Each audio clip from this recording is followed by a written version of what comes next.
নমস্কার বন্ধুরা, আমি অরিন্দিতা আপনাদের সকলকে স্বাগত জানাচ্ছি। আশা করি আপনারা সবাই খুব ভালো আছেন। আজকে আমি পুঁইশাক পাতা, মুসুর ডাল আর ডিম দিয়ে একদম নতুন ধরনের একটা মুখরোচক রেসিপি আপনাদের সাথে শেয়ার করব। পুরো ভিডিওটি দেখার অনুরোধ রইল। এখানে দেখুন বেশ কিছুটা আমি পুঁইশাকের পাতা নিয়েছি, একটু বড় বড়, আর এই পাতাগুলো আগে থেকে আমি ধুয়ে পরিষ্কার করে নিয়েছি দেখুন। আর এখানে দেখুন 50 গ্রাম মুসুর ডাল জলে ভিজিয়ে নরম করে নিয়েছি, আর নিয়েছি একটা ডিম। এগুলো আপনারা কম বেশি করে নিতে পারেন। এখানে একটা মিক্সিং জার নিয়েছি, আর এর মধ্যে মুসুর ডালটা দিয়ে দেব। আর এই মুসুর ডালটা ভালো করে ভিজিয়ে নরম করে নিতে হবে। আর এর মধ্যে কোনো রকম জল না দিয়ে একটা পেস্ট বানিয়ে নেব। ঢাকনা আটকে দেব। এখানে আমি একটা বোল নিয়েছি, আর এর মধ্যে মুসুর ডালের পেস্ট দিয়ে দেব। আর এখন দেখুন ডালটা কিন্তু একদম শুকনো শুকনো করে আমি এখানে পেস্ট করে নিয়েছি। আপনারা চাইলে কিন্তু শিলেও এইভাবে পেস্ট করে নিতে পারেন। এবার এই ডালের মধ্যে পেঁয়াজ কুচি দিয়ে দেব।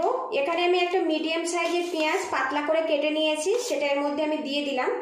এর মধ্যে দিয়ে দেব বেশ কিছুটা রসুন কুচি, আর অবশ্যই একটু রসুন কুচি ব্যবহার করবেন, এতে খেতে কিন্তু বেশি ভালো লাগবে।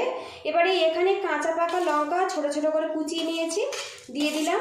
ঝালটা আপনারা স্বাদ মতো দেবেন। এবারে এর মধ্যে দিয়ে দেব সামান্য পরিমাণে হলুদের গুঁড়ো। এবারে এর মধ্যে আমি দিয়ে দেব ডিমের কুসুম। এখানে শুধুমাত্র কুসুমটা ব্যবহার করব, পরে যদি প্রয়োজন হয় তো আমি সাদা অংশটা ব্যবহার করব। সাদা অংশটা আমি একটু ছেঁকে নেব, নিয়ে শুধুমাত্র কুসুমটাই দিয়ে দেব। এর মধ্যে কোনো রকম কিন্তু জল ব্যবহার করা যাবে না, সেই জন্য আমি এখানে ডিমের কুসুম ব্যবহার করছি। আর ডিমের কুসুম দিয়ে যদি এই রেসিপিটা বানানো যায়, খেতে কিন্তু বেশি সুস্বাদু হয়।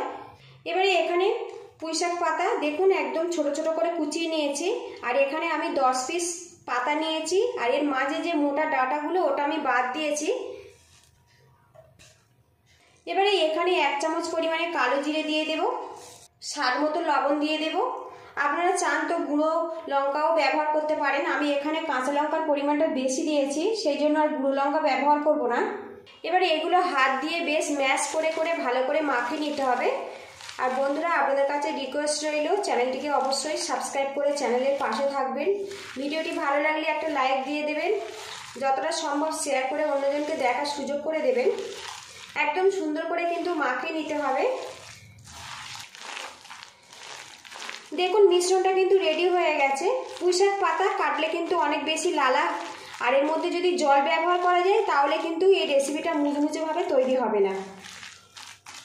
আপনারা অবশ্যই একটু ডিম দিয়ে বানাবেন, খেতে কিন্তু অনেক বেশি সুস্বাদু হবে। এদিকে দেখুন মিশ্রণটা কিন্তু আমার রেডি হয়ে গেছে। এদিকে প্যানের মধ্যে কিছুটা তেল দিয়েছি, আর তেলটা গরম করে নিয়েছি। এবারে এখানে যে পুঁইশাক পাতার মিশ্রণটা আমি রেডি করে নিয়েছিলাম, দেখুন একটু গোল করে আর চ্যাপটা করে নিয়েছি। তাহলে কি এইভাবে যদি চ্যাপটা করে ভাজেন তো খুব কম সময়ে ভাজা হয়ে যাবে, আর খুব মুচমুচেভাবে তৈরি হবে। এবারে এইগুলো এর মধ্যে আমি দিয়ে দেব।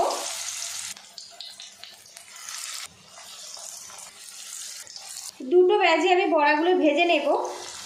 এবার এই বড়াগুলো আমি উল্টে পাল্টে দেব। আর বন্ধুরা, তেলটা কিন্তু বেশ ভালো করে গরম করে নিতে হবে, তারপর মিডিয়াম হিটে কিন্তু এগুলো ভাজা ভাজা করে নিতে হবে। তাহলে পুঁইশাক পাতার যে সবুজ রঙটা ওটা কিন্তু খুব সুন্দরভাবে থাকবে, আর ভিতর থেকে সিদ্ধ হয়ে যাবে। খুব হাই হিটে এগুলো ভাজলে কিন্তু ভিতর থেকে পাতাগুলো সিদ্ধ হবে না, আর ওপর থেকে পুড়ে যাবে, খেতে ভালো লাগবে না। এগুলো আমি উল্টে দেব। আর এই বড়া কিন্তু বন্ধুরা গরম ভাতের সাথে খেতে অসাধারণ হয়। উল্টে পাল্টে দেখুন বড়াগুলো আমার রেডি হয়ে গেছে। এবার এগুলো আমি তুলে নেব।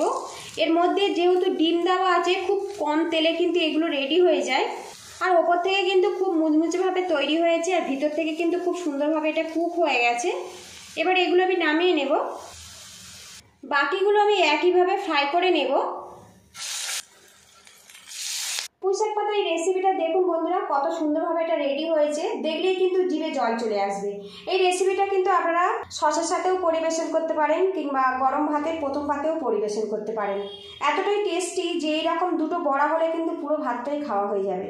যদি ভালো লাগে তো বাড়িতে অবশ্যই এইভাবে ট্রাই করবেন। কেমন হয়েছে আমাকে কমেন্ট বক্সে জানাবেন। পুরো ভিডিওটি দেখার জন্য ধন্যবাদ রইল। পরবর্তী ভিডিও দেখার আমন্ত্রণ জানিয়ে আজকের আমি বিদায় নেব। আর বন্ধুরা, আজকের আমি লাঞ্চে গরম ভাতে প্রথম পাতে এটা পরিবেশন করব। আপনারা কিন্তু অবশ্যই এইভাবে ট্রাই করবেন।